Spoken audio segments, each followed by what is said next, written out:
Ana endi navbatdagi videomiz haqida gaplashamiz. Demak, bu videomizda neyrokutaneoz kasalliklar haqida gaplashib o'tamiz. Neyrokutaneoz o'z nomi bilan neyro degani nerv tizimi bilan ham bog'liq, kutaneoz degani teri. Ya'ni asosan bu kasalliklarda teriga maxsus toshmalar, maxsus o'smaga o'xshagan, granulomaga o'xshagan toshmalar chiqib, fibromalar chiqish bilan kechadigan kasalliklar bo'ladi. Yoki terining qanaqadir rangini o'zgarishi bilan, giperpigmentatsiya holati bilan kechuvchi ham neyrologik, ham teri bilan bog'liq bo'lgan kasalliklar bo'lganligi uchun bularni neyrokutaneoz kasalliklar qatoriga kiritamiz. Demak, biz boshladik. Birinchi bo'lib gaplashadigan kasalligimiz bu Stark-Weber sindromi. Demak, shu nomini sal qiyin bo'lishligi mumkin. Qolgan kasalliklarda ham neyrokutaneoz kasalliklarda o'ziga xos nomlari bor.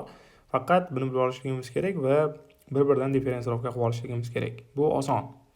Endi faqatgina shu Stark-Weber sindromi tug'ma bo'ladi va irsiy emas. Ya'ni nasldan naslga o'tmaydi. Qolgan barcha neyrokutaneoz kasalliklar avtosomal dominant bo'ladi. Shuni yodlab olsanglar bo'ldi, chunki kerak bo'lib qolishligi mumkin. Qolgan hammasi avtosomal dominant irsiylanadi, faqat Stark-Weber irsiylanmaydi. Faqat bu ko'pincha somatik mozaixizm hisobiga kelib chiqadi. Ya'ni mozaixizm bu, mana buni tushuntirib beraman. Demak, mana bu zigota tasavvur qilinglar. Zigota ikkitaga bo'linadi, ikkita keyinchalik to'rttaga bo'linadi. Xuddi mana shunday onaning qornida embrion gastrulaga aylanardi. Ya'ni mana bunday qisman bo'laklarga bo'linib ketgan 32 ta, 64 ta, 128 ta bo'lib hujayralar. Mana shu joydagi ayrim hujayralarda sodir bo'lgan mutatsiyalar, demak, somatik mozaixizm deyiladi. Ya'ni keyinchalik bular 3 ta qavatga bo'linib ketsa, tasavvur qilamiz. Demak, ektoderma qavati yuzada, demak, mana ektoderma qavati, undan ostida demak endoderma qavati, ularning o'rtasida mezoderma qavati bor deylik. Va mutatsiya bo'lgan hujayralar bo'lishligi mumkin. Mana bu ektoderma hujayralarida mutatsiya sodir bo'lishligi mumkin, mana bu hujayralarda. Keyinchalik aynan shu hujayralardan nima rivojlansa, ashir rivojlangan qism yoki to'qimada zararlanish sodir bo'ladi. Demoqchimanki, bu somatik mozaixizm shunaqa narsaki, ya'ni mutatsiya mana bu zigota bo'linishidan paydo bo'lgan ayrim hujayralardagina bo'ladi. Va u hujayralar rivojlanganda qaysi organni paydo qilsa, muammo mana shunda bo'ladi. Mozaixizmda endi jinsiy mozaixizmlar ham bor. Bu mana bu zigotaning o'zida mutatsiya sodir bo'ladida va barcha hujayralarda shu mutatsiyani natijasini ko'rishimiz mumkin bo'ladi. Demak, bu embrional rivojlanish paytida sodir bo'ladigan, ya'ni anomaliya holati. Ko'pincha shu neural crest hujayralari hisobiga kelib chiqadi. Mana bu ektodermadagi neural crest hujayralarini anomaliyasi JNK genini mutatsiyasi hisobiga kelib chiqadigan holat. Aytib o'tganman. Demak, neural crest hujayrasi birinchi bo'lib aytgandikki, tananing turli qismlariga tarqab ketadi ektodermadan turib. Misol uchun buyrak usti beziga boradi, yurakka boradi, aytib o'tganmiz, teriga boradi, terida melanotitlar paydo qilib teriga rang beradi degandek. Va yana aytganmiz, turli xil periferiyadagi barcha nervlar, periferiyadagi shvan hujayralar ham mana shulardan paydo bo'lgan deb aytganmiz. Va yana qo'shimchasiga yuzdagi mana bu yuqori jag' va pastki jag'lar ham neural crest hujayralaridan paydo bo'lgan deb aytib o'tganman. Demak, bilib oldik, Stark-Weber kasalligi aynan mana shu JNK genini mutatsiyasi sodir bo'ladi va bu mutatsiya nasldan naslga o'tmaydi. Ya'ni somatik mozaixizm hisobiga embrion rivojlanayotgan paytda sodir bo'lishligi mumkin bo'lgan mutatsiya. Xo'p, endi aytib o'tyapman, neural crest hujayrasini aynan mana shu yuzda paydo bo'lgan va yuzdagi nervlar ham paydo bo'lgan bo'lishi mumkin va shu joydagi qon tomirlar ham neural crest hujayralardan paydo bo'lgan deb tasavvur qilinadi. Demak, natijada yuz qismimizda deyarli ko'p qismi neural crestlardan paydo bo'lgan. Endi Stark-Weber sindromida mana aytib o'tib ketyapti, kapillyar qon tomirlaridagi vaskulyar malformatsiya hisoblanadi. Ya'ni mana shu asosan V1, V2 trigeminal nerv innervatsiya qiladigan sohada shu joyda qon tomiri malformatsiyasi sodir bo'ladi. Ya'ni qon tomiri deganda asosan vena qon tomirini kelib chiqishda shu neural crest hujayralarida mutatsiya sodir bo'lgan va o'z navbatida buni terisidagi melanotitlar ham, rang beradigan melanotitlar ham neural crest hujayralaridan paydo bo'lgan. Va nima uchun aynan V1, V2 va yuzda desak, chunki neural crest eng ko'p joy mana shu yuzda va mana bu terining rangi o'zgarishi va V1, V2 sohasi mana bu V3 sohasiga nisbatan ko'proq qon bilan ko'p ta'minlanganligi uchun shu joyda mana bunday dog' bilan kechadi bu kasallik. Demak, bu dog'da nevus flammeus ham deyiladi. Demak, neus deganda hol. Demak, mana shu maxsus hol yoki non-neoplastic birthmark. Ya'ni non-neoplastic degani bu hech qanday neoplastik xususiyatga, o'sma xususiyatga ega bo'lmagan, tug'ilganda birga qo'shilib tug'iladigan, ya'ni bizda nima deydi, anorat bo'lishi mumkin. Ya'ni o'zini holi bor. Xuddi mana shunday port wine deydi buni. Ya'ni o'sha qizil vino rangidagi rangda bo'ladi. Demak, bu bitta belgisi Stark-Weberda.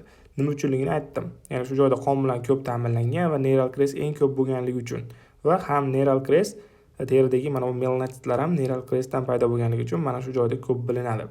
Va mana ko'ryapsizlar, V1 va 2 nervlar distributsiyasida ko'proq uchraydi. Va endi bu faqatgina yuzdagi qon tomiri emas, miyani ichidagi mana ko'ryapsizlar, leptomeningeal qon tomirlarida ichida ham angiomalar paydo qiladi. Angioma o'z nomi bilan qon tomirda o'smasi degani. Ya'ni mana angioma qon tomir devoridan paydo bo'ladigan, o'sib chiqadigan oma deyapti. Bu yerda yaxshi sifatli bo'ladi. Ya'ni mana shunday neoplastik holat, qon tomir devoridan o'sib chiqadi. Lekin bu angiomalar keyinchalik kalsiylar o'tirishi natijasida kalsifikatsiyalanib qolishligi mumkin. Mana ko'ryapsizlar, bir rasmda leptomeningeal degani mana shu miya pardalaridagi qon tomir, vena va arteriyalarda, mayda kapillyarlarda malformatsiya bo'lganligi uchun, mana jinak genida mutatsiya bo'lganligi uchun angiomalar paydo bo'lib, bu joyga kalsiylar o'tirib, mana oqish holatda ko'rinyapti. Va buning natijasida bemorda endi o'choq paydo bo'lib qolib tasavvur qilinadi-da, seizurlar kelib chiqadi. Tutqanoqlar, epilepsiya holatlari bo'ladi va intellektual disability, aqliy zaiflik ham bo'lishligi mumkin. Va miyadagi qon tomirlar va mana bu sklera, mana bu qavatda, ko'z qavatlarida, ya'ni shoh qavati uning orasidagi skleral qavatlarda ham qon tomirlarda mana gemangiomalar bo'lib, qon tomirlarida malformatsiyasi hisobiga o'smalar bo'lishi hisobiga shu joyda qon bilan ta'minlanish buzilib, ko'zning ichida bosim oshib, intraokulyar bosim oshish hisobiga erta yosh bolada bo'ladigan glaukomalar kelib chiqadi. Bu kasallikni boshqacha qilib mana ensefalotrigeminal angiomatoz ham deb ataladi. Demak, ensefalo ham bosh miyada, ham mana uch shoxli miya, uch shoxli nerv tarqalgan joyda, angiomatoz shu qon tomirlarida o'smasi bilan kechuvchi, qon tomirlarida malformatsiyasi bilan kechuvchi holat ekan. Demak, Stark-Weber sindromi uchun o'ziga xos bo'lgan xususiyatlarni yana bir takrorlab beraman. Demak, neural crestlarda mutatsiyasi natijasida kelib chiqadigan holat. Demak, bunda asosan qon tomir, nerv zararlanadi. Asosan qon tomir zararlanadi. Yuzdagi mana shu V1 va 2 dagi qon tomirlar ko'p va neural crest eng ko'p bo'lganligi uchun shu joyda ham teri rangi o'zgarib, mana bunday hol paydo bo'ladi. Ham bosh miya va ko'zdagi qon tomirlarda mana bunday angiomalar paydo bo'lishi hisobiga ular kalsifikatsiyalanishib, demak, miyada bo'lganligi uchun aqliy zaiflik, tutqanoqlar, ko'zda bo'lganligi uchun erta paydo bo'ladigan glaukomalar kelib chiqadi. Demak, yodlab olish qiyin emas. Stark-Weber kasalligi mana shu kasallik. Navbatdagi kasalligimiz bu tuberoz skleroz kompleksi, ya'ni boshqacha qilib tuberoz skleroz ham deb ataladi. Demak, genetikasida avtosomal dominant, demak, ekspressiyasi har xil bo'lishligi mumkin. Asosan bunda mutatsiya tumor suppressor genida bo'ladi. Demak, TSC1 geni 9-xromosomada joylashgan, Hamartin oqsilida mutatsiya yoki TSC2 16-xromosomada joylashgan tuberin deb nomlangan oqsilda mutatsiya natijasida kelib chiqadi. Va bular tumor suppressor genida muammo bo'ladi. Endi tumor suppressor gen degani bu o'z nomi bilan tumorlarda paydo bo'lishini, demak, o'sha DNK sintezida nazoratchi genlar bor. O'sha DNKni sintezlanish natijasida ortiqcha sintezlanib, demak, o'sma paydo bo'lishini suppressiya qilib turuvchi genlar mutatsiyaga uchrashi natijasida endi bular o'zini faoliyatini ko'rsata olmayapti va tumorlarda paydo bo'lishini suppressiya qila olmayapti. Natijasida o'smalar kelib chiqadi. Ya'ni omalar, o'smani oxiriga oma so'zi qo'shiladi. Misol uchun, hamartoma deganda ham shu teri yoki markaziy nerv tizimidan paydo bo'ladigan o'smalar nazarda tutiladi. Demak, tuberoz sklerozdagi avtosomal dominant tumor suppressor gen o'zini vazifasini bajara olmagandan keyin o'smalar kelib chiqadi va bu ham nervda ham terida bo'lganligi uchun buni nevrokutaneoz kasalliklar qatoriga kirgizib qo'yilgan. Bu bo'lishi mumkin, qon tomirlarda ham bo'lishi mumkin, terida bo'lishi mumkin, nervda bo'lishi mumkin, ya'ni yuqoridagi bilan bir xil.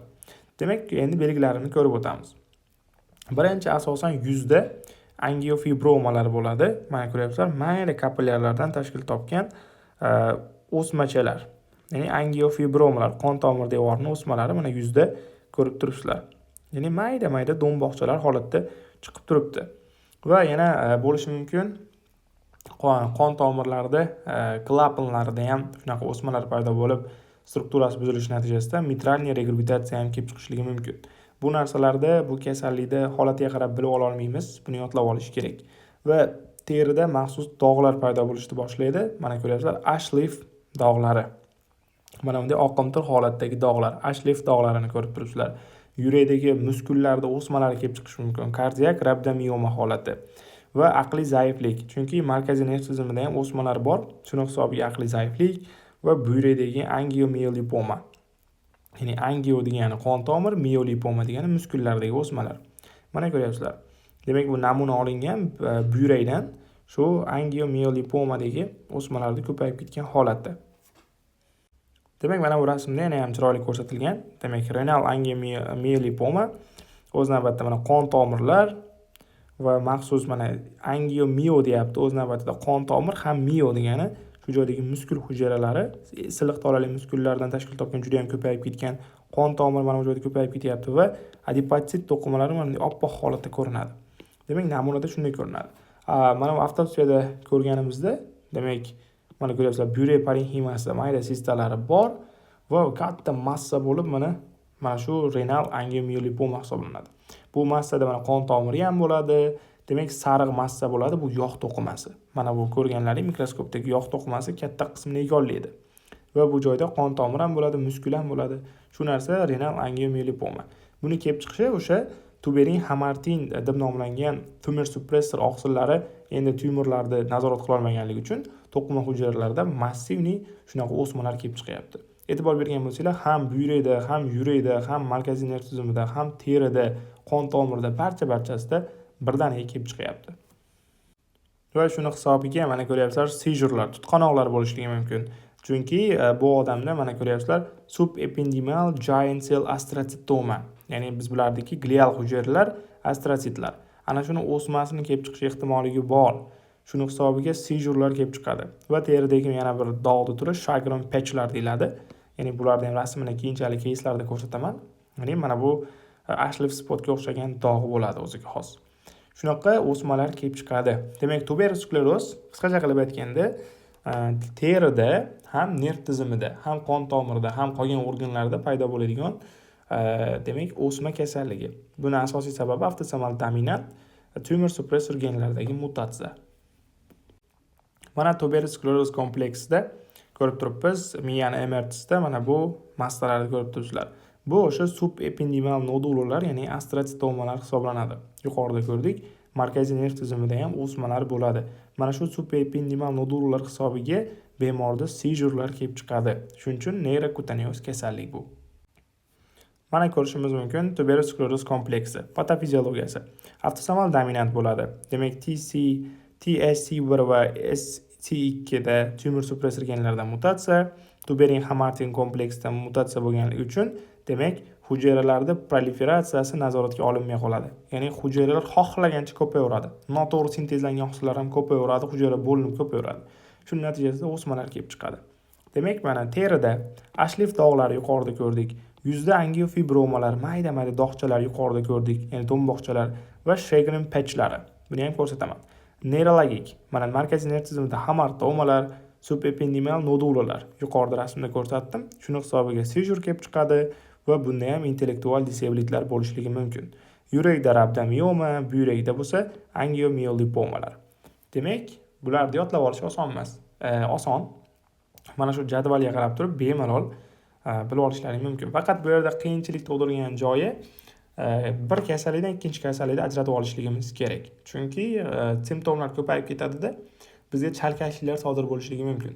Ya'ni tuberous sklerozdan u Stark-Weber kasalligidanmi qaysindaligini bilmay qolish ehtimolimiz bor. Shuning uchun videoni 2 marta ko'ringlar. Ana endi navbatdagi kasalligimiz juda ham qiziq bo'lgan kasallik, bu nevrofibromatoz. Nevrofibromatozni birinchi tipi. Bu ham avtosomal dominant va 100% holatda o'sha avtosomal dominant qoidasiga bo'ysunadi. Va mutatsiyasi NF1 tumor suppressor geni hisoblanadi. 17-xromosomida joylashgan va nevrofibromin degan oqsilda sintezga javob beradi. Va bu ham yuqoridagi bilan bir xil. Endi bu tumor suppressor gen bo'lganligi uchun, endi o'zini vazifasini bajara olmasa, hujayralar ortiqcha miqdorda bo'linishni boshlaydi, nazoratsiz bo'linadi. va bu o'sma kelib chiqishiga sabab bo'ladi. Va bunda ham teri, ham markaziy nerv tizimi, ham boshqa to'qimalarda o'smalar sodir bo'lib, demak, o'sma kasallik detselardan bo'laveradi. Demak, namoyish bo'lishi qanday bo'ladi? Demak, birinchi terida mana bunday katta dog'lar ko'rinadi. Teri bo'lganligi uchun bu cafe-late spotlar. Cafe-late spotlar. Shu narsa nomini ham bilib olinglar. Aynan shu dog'lar. Yuqoridagi oppoq holatda bo'lgan Ashlev spot bilan adashtirib olmasligimiz kerak. Va bunda ham intellektual disability bo'ladi bemorda. Chunki nerv tizimida ketadi. Teridagi nevrofibromalarni ko'rib turibsizlar mana. Terida katta holatda mana nevrofibromalar o'sib chiqadi.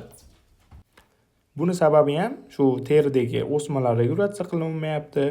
Nerv tizimi ham teridagi neural crest hujayralari ham bo'lim ko'payishlari regulyatsiya qilinmaydi. Va mana ko'ryapsizlar, yana rasmda ko'zdagi mana bu qorachiqda joylashgan lish nodulalarni ko'ryapsizlar. Demak, bu qorachiq, ya'ni iris, demak qorachiqda joylashgan hamartomalar, qorachiqda hujayralaridagi o'smalarni ko'rib turibsizlar. Mana shunday lish nodulalari uchraydi. Optik glioma, ko'zda gliomalar, feochromatitomalar, demak nerv tizimida paydo bo'lgan o'smalar hisobiga, demak, seizure tutqanoqlari bo'lishligi mumkin. Fokal neurologik belgilar, ko'pincha meningioma, miya pardalarini qoplab turuvchi o'sha qavatlarda o'sma bo'lganligi uchun fokal neurologik belgi deganda afaziyalar, neglektlar nazarda tutilyapti yoki biror bir joyni ishlamay qolishi. Hatto mana suyaklarda lesionlar, sfenoid suyak emas, neural crestlardan paydo bo'lgan shu sfenoid suyaklarda displaziya holatlari ham bo'lishligi mumkin ekan. Demak, bu kasallikni boshqacha qilib von Recklinghausen kasalligi ham deb ataladi, lekin ko'proq nevrofibromatoz birinchi tip deb ataladi. Endi mnemonika bor, Cyclops degan mnemonika bor.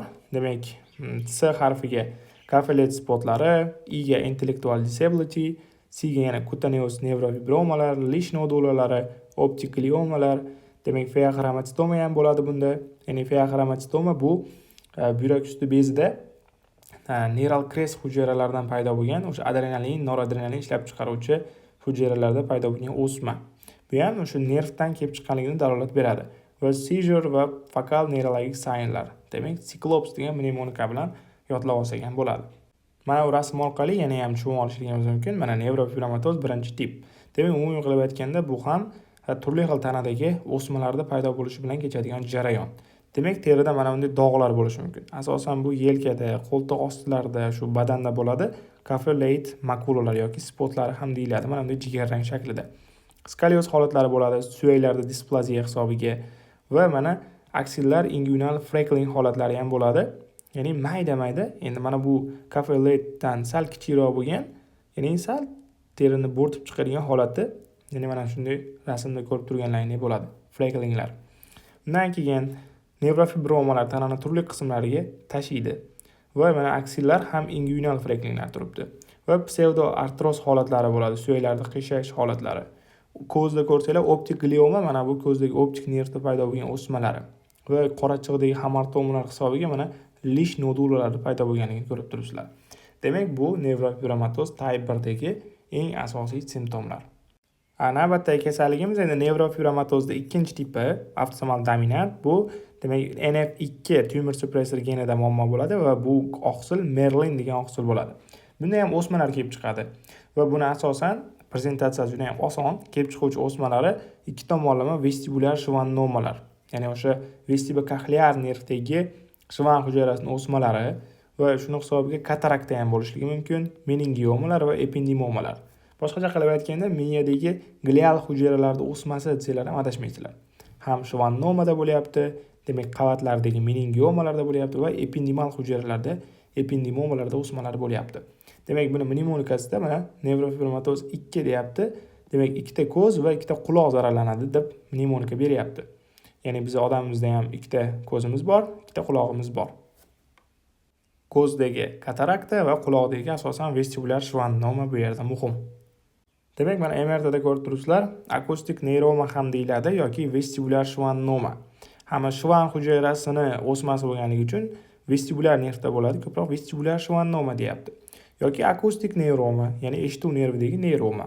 Mana ko'ryapsizlar, pons ko'prikda ikki chekkasiga mana shu auditoriy kanal, eshitish kanalidan chiqish kerak bo'ladi. Vestibulokoxlear 8-nerv. Va mana ko'ryapsizlar, mana shu burchakda kattagina massani ko'rib turibsizlar.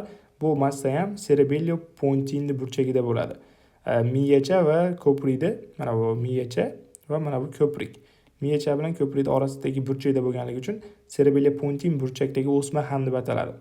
Demak, shu vestibular shvannoma va 8-nervni qaplab olgan shvan hujayrasida bo'lganligi uchun eshitish bilan bog'liq muammolar bilan kechadi va bu ko'proq nevrofibromatoz 2-tipda bo'ladi.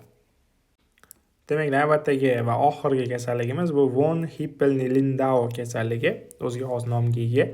Demak, bu ham avtosomal dominant va o'sha von Hippel-Lindau genida 3-xromosomada deletsiya sodir bo'lib, mutatsiya bo'ladi. Natijasida o'sha bu ham tumor suppressor gen hisoblanadi. Ya'ni o'sha ortiqcha o'smalarda paydo bo'lishini suppressiya qilib turuvchi gen. Endi bu gen bo'lmasa nima bo'ladi? Bizda maxsus yana qo'shimcha bir gen bor, Hypoxia inducible factor 1A deb nomlangan. Bu narsani yodlab olish juda ham muhim emas, faqat bilib olinglar. Hypoxia inducible factor asosan qon tomirlarida o'sishini vazifasini bajarib beradi. Von Hippel-Lindau bo'lsa, mana shuni parchalash vazifasini bajaradi. Endi von Hippel-Lindauning proteini mutatsiya natijasida sintezlanmasa, Hypoxia inducible factor parchalanmay qoladi. Natijasida ana shu turli xil to'qima organlarda qon tomirlarida o'sishi bilan bog'liq bo'lgan o'smalar kelib chiqadi. Qon tomir, shu joydagi endoteliy hujayralari yoki boshqa epidermal to'qimalar ham o'sib ketib qoladi. Shuni hisobiga mana gemeangioblastomalar, o'z nomi bilan qon tomirli blastomalar kelib chiqadi. Ko'pincha bu yuqori vaskulyar, ya'ni qon tomirlar bilan ta'minlangan. Chunki mana bu o'stirib yuboradi qon tomirlarida. O'sha giperxromatik yadrolar bilan kechadi. Mana ko'rib turibsizlar. I rasmda gemeangioblastomalar ko'rinyapti retinada, ya'ni to'r pardada olingan holati. Bu retinada ham bo'lishi mumkin, brain stem, ya'ni miya sopida, miyachada va spine, orqa miyada ham bo'lishligi mumkin ekan. Mana ko'ryapsizlar, G rasmda mana bu joyda miyacha bilan orqa miya ulangan joyda gemeangioblastoma, qon tomir juda ham ko'payib ketgan. Yoki mana bu umurtqa pog'ona kanallarining orasida ham bo'lishligi mumkin ekan. Mana ko'ryapsizlar. Va buni mikroskopda ko'rganimizda mana qizil-qizillar shu mayda-mayda qon tomirlarida kapillyarlarining ko'rinish holatlari bo'ladi. Chunki bu Hypoxia inducible factor qon tomirlarida o'stirib yuboradi. Demak, ko'ryapsizlar, gemeangioblastomalar esda saqlab qolish kerak. Va angiomatozlar terida sodir bo'lgan mayda-mayda o'sha qon tomirlarida o'smasiga o'xshab bo'rtib chiqib qolgan holatlari. Va ikki tomonlama buyrak hujayrasi karsinomasi va feoxromatitoma ham bunday ham bo'ladi. Feoxromatitoma aytib o'tganimdek, yana qaytaraman, buyrak usti bezidagi adrenalin, noradrenalin ishlab chiqaruvchi mag'iz qismidagi o'sma. Demak, von Hippel-Lindauda juda ham ko'p tumorlar paydo bo'lar ekan. Demak, benign yaxshi sifatli ham bo'lishi mumkin, yomon sifatli bo'lishi ham mumkin ekan. HARP degan mnemonika bor. Demak, hemangioblastomalar, angiomatoz, ikki tomonlama renal cell karsinoma va feoxromatitoma. Harf deb yodlab olsanglar bo'laveradi. Von Hippel-Lindauda 3 ta harf bor va xromosoma 3 ta zararlanadi. Ya'ni 3-xromosomada deletsiya bo'ladi. Shunday qilib yodlab olsanglar ham bo'laveradi. Va yana renal cell karsinoma bilan assotsiatsiyasi bor. Ya'ni von Hippel-Lindau bo'lgan odamda buyragida renal cell karsinoma o'smasi ham kelib chiqib qolish ehtimoligi bor ekan. Ana endi mana bu jadvalda ham qisqacha takrorlab qo'ysak, muhim jadval kerak bo'lib qolishligi mumkin. Etiologiyasi o'sha von Hippel-Lindau tumor suppressor genida 3-xromosomada mutatsiya. Avtosomal dominant bo'ladi. Ko'rinishlari cerebellum miyachada, retina qavatida gemeangioblastomalar, buyrak usti bezida feoxromatitoma, buyrakda ham renal cell karsinoma bo'ladi. Endi davolash, management, buni nima qilishligimiz kerak? Demak, o'sha von Hippel-Lindauga biz genetik tashxis qo'yganimizdan keyin endi qolgan malignansiyalarda, o'sha o'smalarni biz tekshirib turishligimiz kerak doimiy ravishda. Ko'zni va retinani fundoskop yordamida tekshirib turamiz. Normami yoki rivojlanib ketyaptimi? Plazmada va CDda metanefrinlarning miqdorini tekshirib turishligimiz kerak. Buni sababi feoxromatistomada aytib o'tdim. Adrenalin, noradrenalin chiqib ketadi. Adrenalin, noradrenalin. Ya'ni bularda parchalanish mahsulotlari metanefrinlar. Ya'ni CDda va plazmada bularning miqdorini oshishi, demak, bular ko'p chiqayotganini dalolat beradi va feoxromatitoma yomonlashyapti. Yoki MRT qilamiz miyani yoki orqa miyani. Buni yuqorida rasmda ko'rsatdim. Orqa miya kanalida ko'rdinglar, miyacha qismlarida ko'rdinglar, gemeangioblastomalar topish uchun. yoki qorin qismida MRT qilamiz. Mana bu feoxromatitomani buyrak usti bezida ko'rib beradi. Va og'ir darajalarda tumorlarni reseksiya qilib olib tashlaymiz. Demak, mana shu kasalliklar nevrokutaneoz kasalliklar hisoblanadi. Xo'p, endi bu yerda ko'p o'smayotgan-ku deyishlaring mumkin. Demak, bu faqat nervda o'smasi emas, turli xil organlarda paydo bo'ladigan poliosma holati va ham nerv tizimi bilan bog'liq kasalliklar, ham kutaneoz teri belgilari bilan bog'liq. Ko'rdinglar, hatto bittasida dog' bor yoki qanaqadir o'sma o'sib chiqqan teriga. Shunaqa holat bo'lganligi uchun nevrokutaneoz kasalliklar deb nomlangan. Buni nerv tizimida ham o'rgansa bo'laveradi, dermatologiyada ham o'rgansa bo'laveradi va boshqa tizimlarda ham o'rgansa bo'laveradi. Faqat endi bizning First Aid kitobimizda yusimli tizimi bo'yicha nerv tizimini ichida o'rganiladi va keyslari ham shu yerda. Hammaga xayr, batafsil keys bilan ko'rib gaplashamiz. Salomat bo'linglar.